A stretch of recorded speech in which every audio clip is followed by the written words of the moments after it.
Hey guys, I'm Josh and this is Erin.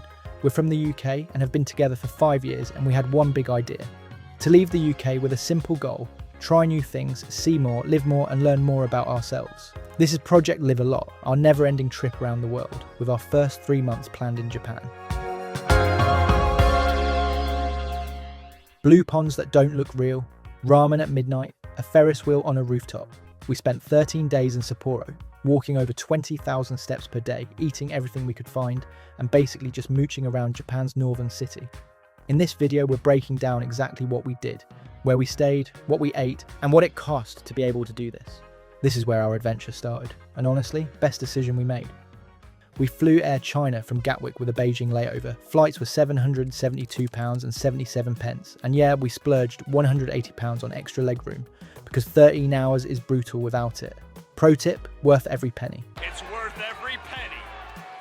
From New Chitose Airport, there's a fast train straight into Sapporo city centre. Takes about 40 minutes, costs £12.56, easy. We booked an Airbnb for 2 weeks, £618.82 total. Works out to about £44 per night. Pretty reasonable for a decent place in a good location.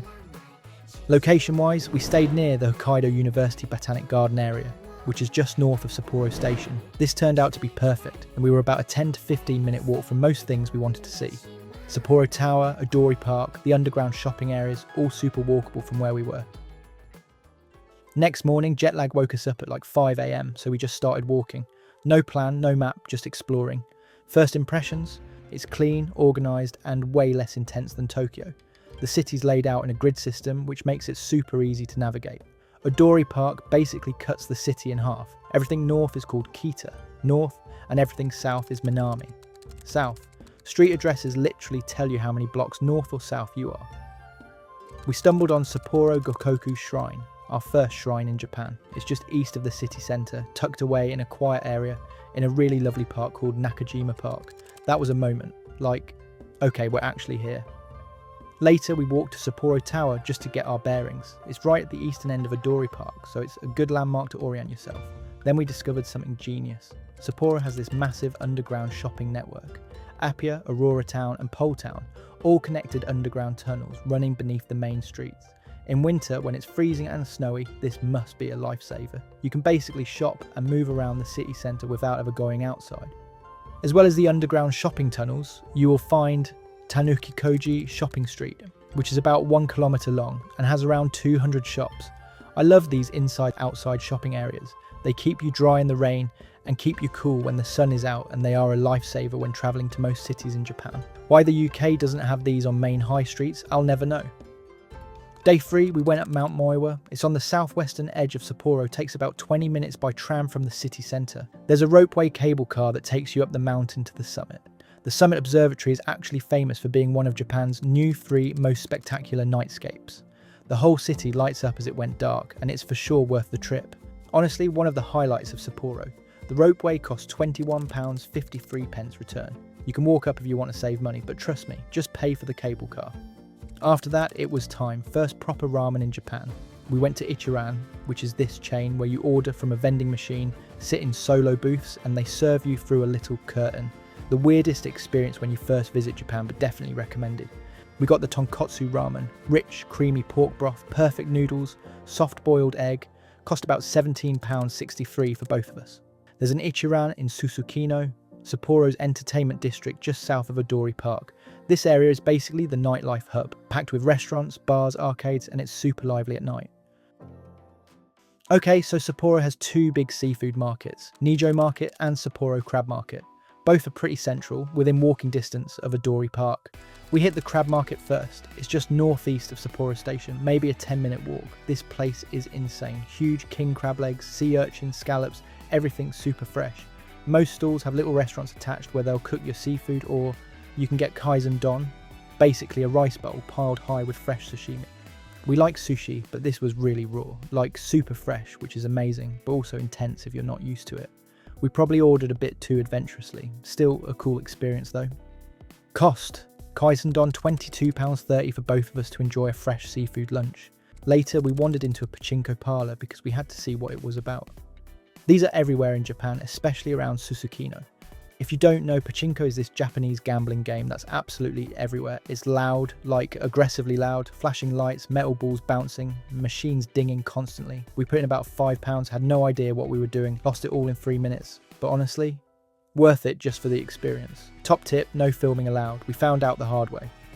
Cost, pachinko £5.11. Alright, day trip time. We took the train to Otaru, small port town about 40 kilometers northwest of Sapporo, right on the coast. The train cost £16.34 return for 2 of us. Super easy, just show up at Sapporo station, buy a ticket and hop on. Trains run regularly throughout the day, takes about 45 minutes to an hour. Otaru's famous for its fish market, Canal, glassworks and music boxes. It even has its own beer and brewery, which offers a very small but free museum. It's got this old-timey nostalgic vibe. The canal area is really pretty. Old brick warehouses, boats, very photogenic. The main canal area is about a 10-minute walk from Otaru station, so super accessible. We bought a Japan stamp book here for £5.80. These are travel notebooks where you collect stamps from every train station and tourist spot you visit. Great souvenir that you actually build throughout your trip. Cost, stamp book £5.80 and some drinks at the brewery, which were £4.95 for 2 drinks. The street food scene here is great. Not only did we come across a one-off event on one of the streets when we left the station, we found another street called Sakaimachi Street that's packed with shops and food vendors. Hokkaido's famous for its dairy. The ice cream here is legitimately some of the best you'll ever have. Creamy, rich, not too sweet. Cost, street food and ice cream approximately £12 total. We also checked out the Music Box Museum. Sounds random, but it's actually really cool. It's on Sakaimachi Street, this huge building with thousands of music boxes. Some are tiny, some are massive, some have little figurines that dance while they play. We ended up spending like an hour in there. Entry's free, but you'll probably want to buy something. It's that kind of place. If you've got time in Sapporo, definitely do Otaru as a day trip. It's a nice change of pace and easy to reach. One thing we started doing was just walking around Sapporo at night. The city really lights up. LED signs everywhere, izakayas, ramen shops, people out having a good time. Susukino is the main area for this. It's directly south of Odori Park, maybe a 5-minute walk from Sapporo Tower. This is where all the nightlife is, and then we found it. A Ferris wheel on top of a shopping building. The Noria Ferris wheel. We didn't go on at night as we wanted to do other things, but added it to your list of things to do the next day. It's on the rooftop of the Norbesa shopping complex in Susukino, and riding it is pretty cool. You're going in slow circles above the city. We went during sunset, and it is a good way to see how big Sapporo really is. After that, we grabbed drinks at a rooftop bar which is right under the Ferris wheel itself. Nothing fancy, just some cocktails with a view. The Ferris wheel cost £11.23 for 2, takes about 10 minutes, honestly pretty fun, and 2 cocktails were around £12 for 2. On day 7, we spent the full day at the historical village of Hokkaido. This one's a bit further out. It's in the eastern suburbs of Sapporo, about 30 minutes from the city centre. You take the Toho subway line to Shin Sapporo station, then a bus from there. A bit of a journey, but worth it. This place is an open-air museum with reconstructed buildings from old Hokkaido, like 1800s to 1900s era. You can walk through schoolhouses, post offices, farmhouses, all fully preserved. You need a good few hours here. We spent pretty much the whole day. Entry £10.21. Another day we hit the Hokkaido University Botanic Garden. This one was literally a 5-minute walk from our Airbnb, super convenient. It's small but really nice. Shaded paths, flowers, peaceful. There's a taxidermy museum inside. Full-on preserved animals, bears, foxes, owls, all the Hokkaido wildlife. It's educational but also slightly creepy. Entry's only £4.26 though, so worth checking out if you like that sort of thing. Odori Park and City Centre. Odori Park is basically Sapporo's main park, long strip of green space cutting through the city centre from east to west. It literally means big street and it runs for about 1.5 kilometres. In summer it's packed with people, food stalls, events. We were there during a food festival which was perfect timing. We grabbed food from the stalls, takoyaki, beef skewers, fried chicken. Cost about £10 total and we just sat on a bench eating and people watching. That evening we stumbled on this flower carpet event, basically temporary art made entirely from flowers laid out on the street. Looked amazing, totally free, and we had no idea it was happening, just one of those random finds. We kept walking past Sapporo TV Tower, so eventually we just went up. It's at the eastern end of Odori Park, super central. The observation deck gives you 360-degree views of the whole city, the mountains, the parks, the grid layout. We paid an extra £5.04 for a printed photo at the top. Oh, yeah. Yeah, it's touristy, but we wanted it. Cost, tower £10.08 for two, photo £5.04. That night we went to Ganzo Sapporo Ramen Alley. This is in Susukino, just a few minutes walk south from the tower. It's a narrow alley with like 10 tiny ramen shops, each one maybe seating 8 people max. You just pick one, squeeze in and eat. We went for miso ramen. Sapporo is known for miso ramen specifically. Rich, savoury, tons of flavour. It's not as fancy as Ichiran, but it feels more authentic, more local. This is where actual Sapporo people go for ramen. Cost, ramen £14.11 for two. Big day trip. Blue Pond and Furano. This tour takes you way outside Sapporo. We're talking 2 to 3 hours into central Hokkaido, to places like Biei and Furano. These areas are famous for their natural scenery and flower fields. Normally we explore on our own, but the places on this tour are really hard to reach without a car. And honestly, sometimes it's nice to just sit on a bus and let someone else handle logistics. First stop, Shirogan, Blue Pond in Biei.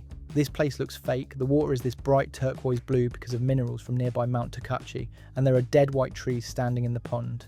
It's beautiful but eerie. Everyone's seen photos of this place, but seeing it in person is different. It genuinely doesn't look real. Next was Shirahage waterfall flowing directly from a cliff into the Biei River below. Not massive, but pretty striking. The area around here is volcanic, so the water's full of minerals, which gives it that blue colour. We also got views of volcanoes in the distance still smoking. Hokkaido's landscape is seriously dramatic, and it's basically sitting on a volcanic zone. Lunch was included, buffet style with Japanese curry, salads, grilled fish, rice, miso soup, nothing fancy but decent food. Then the main event, Furano flower fields. Furano is about 100 kilometers north of Sapporo, famous for lavender farming. Rows and rows of lavender, lupines, poppies, all in bloom with mountains in the background. We went in late June, which is peak season for lavender. The whole place smelled incredible. This is one of those Instagram famous spots, and yeah, it lives up to the hype. Our penultimate stop was at Farm Tomita. This was a surprise stop we didn't know was included on the trip. More lavender, flowers, and a real family-friendly atmosphere. Lots of people enjoying the sun and the flower fields. It was great. Last stop was these log cabin shops in the woods, selling lavender products, honey, wooden crafts. Nice little break. Oh, and we drove on Roller Coaster Road. It's this straight road near Biei with hills that make it look like a roller coaster from certain angles. The tour gets you back to Sapporo around 6 PM. Long day, but definitely worth it if you want to see more of Hokkaido beyond the city. Cost, tour £57 per person, includes lunch. Alright, let's talk money. Here's what we spent over 13 days in Sapporo. Sapporo pulled the short straw because this is where flights from the UK, 12 months of travel insurance and 3 months of pocket Wi-Fi got charged, even though they covered our entire Japan trip. Transport £78, trains, buses around Sapporo and to Otaru. Accommodation £665, Airbnb for 13 nights plus the airport onsen hotel. Okay, cut. Okay, I completely forgot to edit this into the video. We went to the airport to catch our flight to Tokyo to pick up the van, hoping to sleep in the airport. New Chitose Airport in Sapporo doesn't let you sleep inside overnight. We thought we were screwed, but there's an onsen hotel, if you can call it that, in there. A fun experience for sure. Sorry, now back to the numbers. Restaurants and bars, £217. Groceries and convenience stores, £190. Activities, £197. The Furano bus tour, Mount Moiwa ropeway, Sapporo Tower, museums. Shopping, £160. Souvenirs, stamp book, that wooden bear. Total, £1,507 for 2 people for 13 days. That's £58 per person per day. Not included. Flights, £953, pocket Wi-Fi, £232, travel insurance, £782, eSIM and lockers, £17. Total £1,984. These covered way more than just Sapporo. Budget tip, you could do this cheaper with hostels and convenience store meals, but we wanted to experience Japan properly. So is Sapporo worth visiting? 100% yes. Most people visit in the winter when it's ski season, which we will do one day. But visiting in the summer allowed us to see it in a different way to most. It's not the flashiest Japanese city, it's not the most famous, but that's exactly why we loved it. It gave us time to adjust to Japan at a reasonable pace. We could walk everywhere, figure out the train system, learn basic phrases, get used to the food, all without the Tokyo chaos. The people were incredibly kind, the city's clean and organised, the food was amazing, and it's cheaper than Tokyo or Kyoto.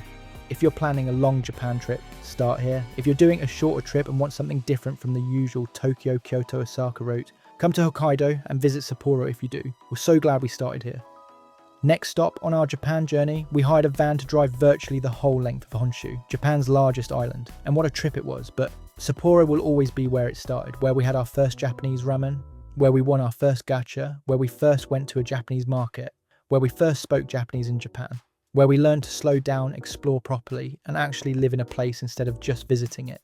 This is what Project Live a Lot is about, leaving the UK, trying new things, seeing more, and learning more about ourselves along the way. If this video helped you plan your Sapporo trip, smash that like button. This was video 1 of 7 of our Japan series. We left the UK in June 2025 to live a better life, to see the world. We watched videos like this, which inspired us to make the decision to slow travel and experience as much as we can to learn more about ourselves and more about the world. If this helped or made you want to visit, please hit the like button and subscribe to help us build an audience and inspire more people around the world to take the leap. Subscribe if you want more Japan, and we've still got months of this to share. Follow our Instagram to see daily reels of where we are and what we're doing. These YouTube videos are being uploaded 3 to 6 months after we visited, so you can see more live day-to-day stuff there. And comment, seriously, have you been to Sapporo? Are you planning to go? What are we missing? What should we do next time? We read everyone. Thanks for watching. Thanks for being here. It's really appreciated. Fan life around Japan is next. See you there.